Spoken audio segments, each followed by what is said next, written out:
about the context of our Parsha within the greater Sefer Bamidbar. Sefer Bamidbar begins with, in particular, the census to count the people. People are on the verge of going into Eretz Yisrael, but unfortunately, things turn out badly. There are a series of mishaps and mistakes, serious mistakes, which lead to the punishment of remaining in the desert. But it begins with this census of counting the people. And one of the things Rashi says is the count marks the love of God for the people. But in any case, they are preparing to go into Eretz Yisrael. Then what happens? We have the mitonenim, the complainers, the bitter complainers who are looking for a reason to provoke God and the nation, to turn people's hearts against God. And it starts a ripple effect running through the book of Bamidbar, as the Ha'amek Davar says, leading to the Meraglim, the spies who come back from Eretz Yisrael with a negative report, Motzi Diba al Haaretz. And then we have the story of Korach, where he argues against Moshe and Aaron's authority and contests the authority. And all of these people are not only standing up and criticizing and coming, perhaps some of their complaints had some grounding in it. But what's emphasized over and over again in the commentaries, these complaints are coming from a place of disagreement, of looking to provoke, of looking for an argument, machloket shelo l'shem shamayim, trying to turn people's hearts against Moshe, against God, lack of emunah, of faith in going to the land of Israel. And so we turn to Parshat Pinchas, where in a moment we are going to meet the special and unique story, very short story of Benot Tzlopchad, the daughters of Tzlopchad, who we are going to see present a counter to all of this. Before the story of the daughters of Tzlopchad, we hear about Pinchas. Pinchas, who was zealous for God. The people were sinning, and he solves it with violence. And after that, there is a great plague. And after the plague, look what happens. We have another census. This census should be for us some kind of bookmark. We started with this, and here we are having a census of the people of before they go into the land of Israel. Right after the census, we hear about the daughters of Tzlopchad. So what is the point of this narrative? And what does it teach us? What does it have to do with the stories we've been hearing out throughout Sefer Bamidbar? So let's begin, let's read together, and let's see what the psukim hint at and where the mafarshim, where the commentaries take this story. So you can see on your screen, hopefully, source one. Vatikravna benot Tzlopchad ben Chefer ben Gilad ben Machir ben Menashe lemishpachot Menashe ben Yosef. Ve'ele shmot benotav Machla, Noah, v'Chogla, uMilka, v'Tirza. So we hear about these women, but before we hear about these five sisters, who really are incredibly described as one unit, elsewhere their names, when their story is told again, their names are mixed up in a different order, and the commentaries highlight that they were a united front. There wasn't jealousy. They were strong and together in their claims, which we'll see in a moment. And the daughters are described as coming from, we have a lot of background on their family here, which is normal in the Tanakh, but something here stands out. They are the daughters of Tzlopchad. We don't yet know who he is. We'll discuss that. But we hear that they're also from Menashe twice, okay? They're from this line of Menashe, also from the family of Menashe, from the tribe of Menashe ben Yosef, son of Yosef. Why is this emphasized? We'll continue to hear their story. V'ta'amodna, pasuk bet, v'ta'amodna lifnei Moshe, v'lifnei Elazar HaKohen, v'lifnei HaNesi'in, v'kol ha'edah petach Ohel Moed. So they go and stand before Moshe and the leadership of Am Yisrael. And what do they claim? Here now we hear their claim. They have a complaint. We've had a lot of complaints in Sefer Bamidbar, but something is different about their complaint. Avinu met Bamidbar, ve'u lo haya b'toch ha'edah hanoadim al Hashem ba'adat Korach, ki b'chet'o met uvanim lo hayu lo. So our father died in the Midbar, and he didn't have sons. It's only us, the five sisters. And by the way, he also didn't take part in the Eidah, which complained, in particular the Eidah of Korach. So they are pointing out we don't want to be lumped together with this group of people who caused unrest throughout Sefer Bamidbar. Pasuk Daled, Lama yigara Shem Avinu mitoch mishpachto ki ein lo ben. Tna lanu achuza betoch achei Avinu. Give us inheritance within our father's land. So what's happening here? Their father would have been allotted land in Shevet Menashe, and when they enter Israel, and they don't have, but he died out in the Midbar, and he didn't have sons, and so the daughters are saying, "Let it go to us. Why should this piece of land be given away?" Now, at first, their complaint seems materialistic. What spirituality is there in this claim? But just wait. Pasuk Hey. Vayikrev Moshe et mishpatan lifnei Hashem. Moshe doesn't have an answer. He brings it to Hashem, and Hashem answers as follows. Vayomer Hashem al Moshe lemor. Ken b'not tzlavcha dovrot naton titen lehem achuzat nachala b'toch achei avihem v'avarta tanachalat avihen lahem. So Hashem tells Moshe, Ken b'not tzlavcha dovrot, they speak correctly. Do what they suggest. And then Hashem commands Moshe that the law is changed from here on in. So what do we have? We have the story of the women making their case for inheriting land in Israel, and Hashem confirming it, okay?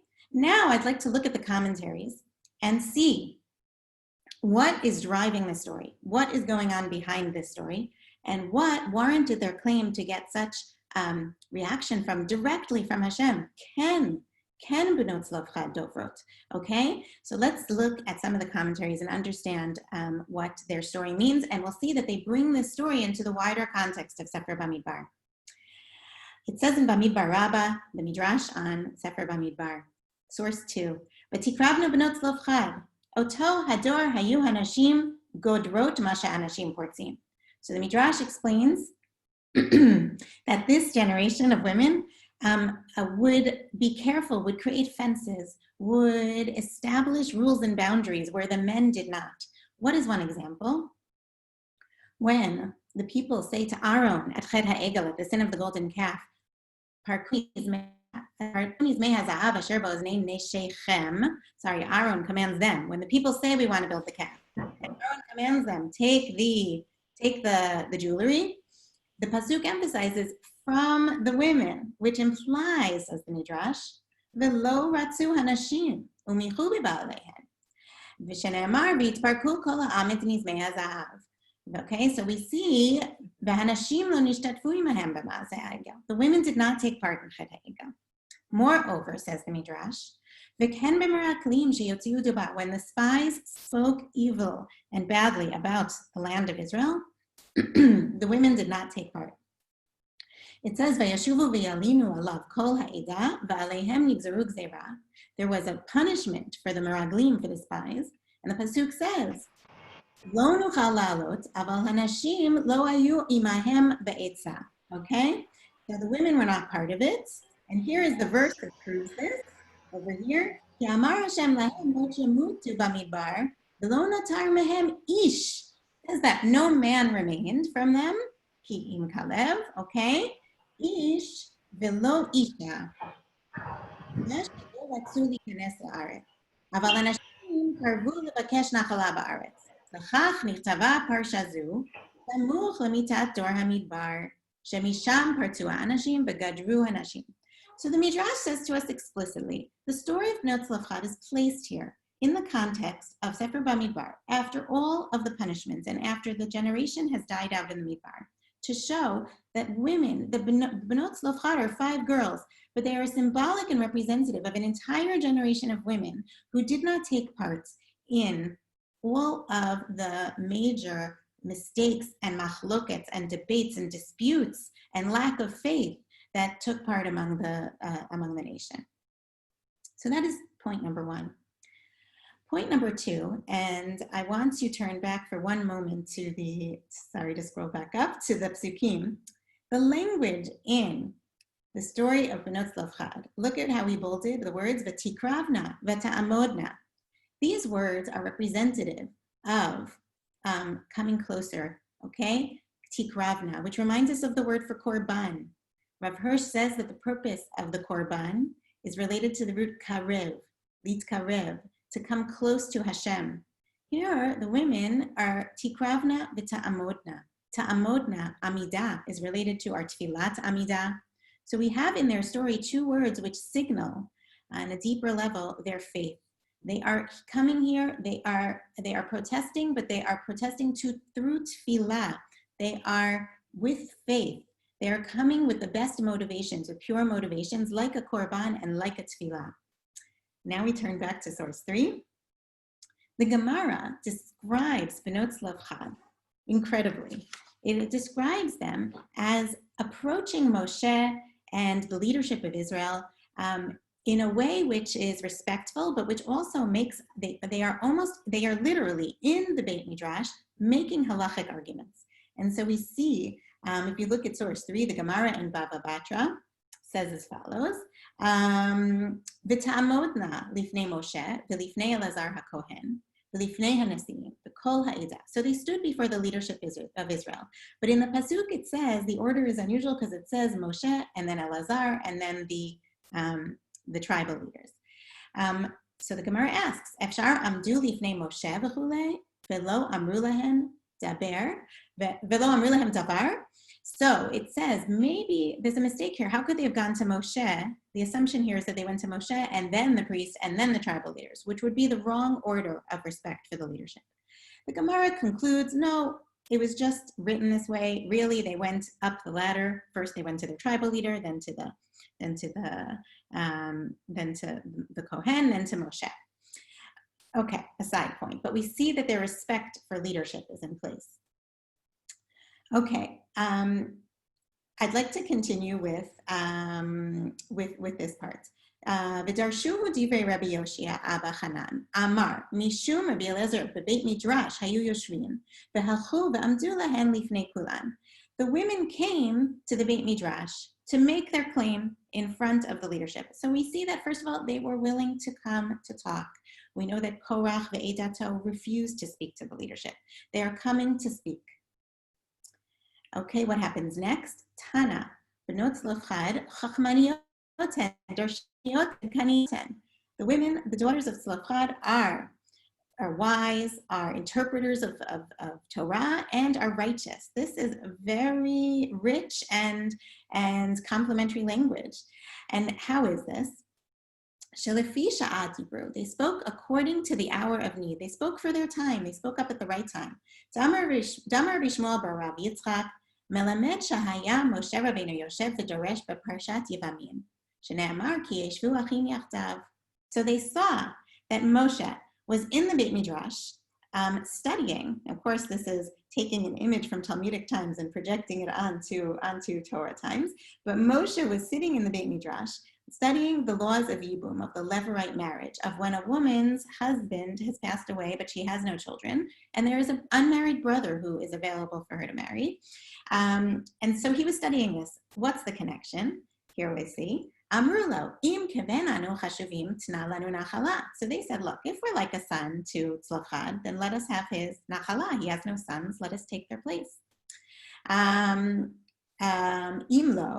imlav ticha ben imenu. If not, then you're studying Yibum. Find for our mother another husband so that we can have brothers to inherit this land. Don't let this land come away from our family. Our family wants a place in Israel, wants a nice plot in Israel. Moshe, miyad ve'akref Moshe et mishpatan lifnei Hashem. Moshe understood that their claim was valid. They made a good argument, and he brought it to Hashem. Darshanioten shahayu amrot ilu hayalanu ben ayalo ben lo dibarnu. They said, look, we are not doing this for ourselves. We are doing this for our family. If he had a son, we would not have spoken. Even if there was a daughter, even if there was a son for one of us, the daughters, we would not speak because we would be able to share that land. This is fascinating. They did not marry. They waited to get married so that they could find husbands that would be appropriate. One possible interpretation here is that they wanted to find a husband from their tribe so that they could keep settling they were devoted to their family and to settling the land in that shevet. Everybody watching now. Okay. That Parsha. I'm going to go on to My time. I'm just going to ask that everyone mute themselves. Everybody. Now we're going to go on to, Sure. but what I'd like to say is that we see here that they are very much devoted to settling the land, but they are within the system. They're coming to Moshe, Batikravna. They are speaking the language of Torah and halacha in Talmudic times to make their case. They are devoted. They are part of they are committed. They are coming from a good place. Now we have this question: who was their father? They're largely known, even though we have their names, as Benot Tzlofchad, the daughters of Tzlofchad. Who was Tzlofchad? So the Rashi brings a couple of opinions, which are from the Midrash and the Gemara, and we see something about him in source 4. V'hu lo haya, lefi shehayu ba'ot lomar b'chet'o metz. So he was not. He died out in the Midbar, but they very much emphasized that he died for his own sin and he did not corrupt others. Okay? Nizkaku lomar lo b'chet mitlonenim v'lo ba'adat korach shehitu ala kadosh baruch hu haya. He did not die because he was not part of the mitonanim, the bitter complainers. He was not part of Eidat Korach. He was not part of that. He did something wrong, but he did not corrupt others. Ela b'chet'o levad met. V'lo hechtiach herim imo. He did not corrupt others. Rabbi Akiva Omer. Now we have two opinions. So we have to find out, who was he? So we know of the law of conservation of biblical characters. We have some people in Bamidbar. Well, Mekoshesh Etzim was earlier, who sinned, who we can place him as. One was possibly the Mekoshesh Etzim, the man who went out to cut trees in public on Shabbat. But I like the other opinion. It fits much better with our story. Rabbi Shimon Omer, Mina Mapilim Aya. Who are the Mapilim? Other than Mashevet and Bnei Akiva. The Mapilim are these people who disobeyed Moshe after the spies. The people were told, you may not go into Israel. That's it. You're dying out in the desert. But there were a group of people who were so Zionist, so committed, that they did the wrong thing, but with some good motivation. They said, we will not give up on our dream. And they went into Israel. For that, they tried to get into Israel, and for that they were killed.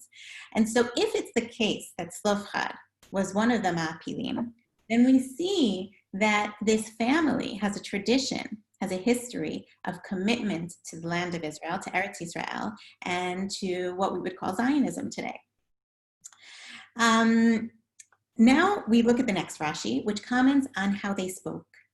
Ken benot Tzlofchad dovrot, they spoke correctly. Hitargumo yautz na'eh, they were pleasant in how they spoke to Hashem. Next, Ken benot Tzlofchad dovrot, Yafet Tavu, they made a good claim. They claimed correctly. Ashrei Adam Shakadosh Baruch Hu Modelet Rav, and we see in the end Hashem affirmed them. And so we have a case here. It's not to say one should never complain, and not to say one should never criticize. But if it's done in the right framework, spoken up with good motives, and spoken well, and with respect, and done in the way of Benot Tzlofchad, there can be very positive results. Now I'd like to turn our short shiur. Just to summarize, I want to just point out what we see about these girls, about these Benot Tzlofchad. We see first of all that they are respectful and they speak well. They are tikravna v'ta'amodna. They are coming like a tefillah to Moshe and saying, please give us our portion in the land of Israel. They are representative of the women of Dor Midbar, where the men died, where the generation died out, but the women did not take part in the sins of the Dor Midbar, the generation in the desert. They have this, we're going to see now, they have this very strong connection to Eretz Yisrael, as did their father, who was one of the Ma'apilim. So Rashi says about them, remember that first pasuk where Menashe is repeated twice. Why? Rashi explains, L'mishpachat Menashe ben Yosef, lama ne'amar, והלא כבר נאמר בן מנשה, אלא לומר לך, יוסף חיבב את הארץ. Why was Menashe emphasized in the family history that they are from Shevet Menashe of Yosef, son of Yosef? Because Yosef, going back to much earlier in Torah, said, take my sons out of Egypt and take them with you into the land of Israel. So we see that devotion to entering Israel is in their blood, in their genes, from Yosef. And we see Benotav, Chibabu et haaretz. So the Benot, Tzlafchad, we have here Chiba. If the Meraglim were Diba, bad speech, the daughters of Tzlafchad are Chiba, love for Israel. And so what I'd like to pose to you and suggest to you here as we very soon come to an end is this idea that Benot Tzlafchad are a model for us for how to speak up and speak well and we can talk about Israel, we can talk about differences of opinions, but we see in the world today that there is so much that when Israel is spoken about, obviously I'm sure not by this Matan audience and friends, but in the larger world there's a lot of speaking about Israel in a way which has ripple effects, which causes anger and rage and hatred for us. And there is an imperative here, and the Benot Tzlafchad are a model for if we're going to talk about Israel, whatever our opinions on it, whatever our politics aside, there is a way to talk about it which comes from a place of love and which can be good. And so Rashi tells us about the Meraglim, for instance. Okay, if you look at source 6 about the spies, it wasn't necessarily that they said that they had some feedback. The feedback wasn't problematic. It was how they spoke it. So vayashuvu vayalinu alav, when the Meraglim returned, ukesheshavu mitur haaretz himu alav et kol ha'ida b'hota'at diba. What was the problem? They not only spoke badly, but they caused everyone around them to feel that same anti. And that is problematic. And so we see that there is a chinuch, there is a lashon chinuch in our words. And that is what Benot Tzlafchad teach us. Ken Benot Tzlafchad Dobrot. They teach us how to speak up, but speak well. And here I have a quote from Ruth Bader Ginsburg, who says, fight for the things that you care about, but do it in a way that will lead others to join you. And I want to add with a positive force. I want to close with one source about Eretz Yisrael. We're beginning now the period of the 3 weeks, and in particular, we want to foster Ahavat Israel, both for among the people as well as the land. And so I want to share with you this Gemara says as follows. Rabbi Abba would kiss the rocks of Akko. Why? Because he was showing his love for the land. Rabbi Hanina would repair its stumbling blocks, apparently so that nobody would come across and so that nobody would speak ill of Eretz Yisrael. Rabbi Ami and Rabbi Asi would stand and pass from a sunny spot to a shady spot and from a shady spot to a sunny spot so that they could always be sitting in comfort when they're in Eretz Yisrael, so they would never complain. Of course, if you're in Ra'anana in the summer, it'll be a little hard to find a shady spot. Rabbi Chia Bar Gamda would roll in the dust of the land, as it is stated, for your servants take pleasure in her stones, kiratzu avadecha et avanea, and love her dust, ve'et afara yechonenu.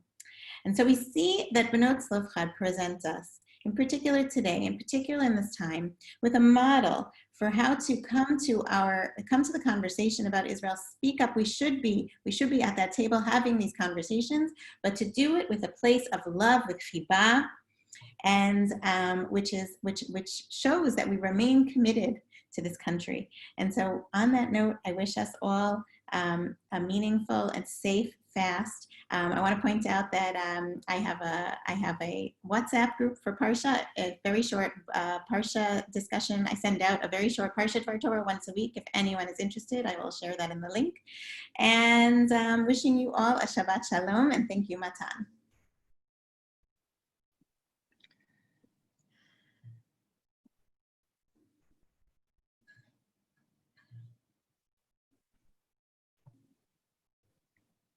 Tzom Kal. Tzom Kal.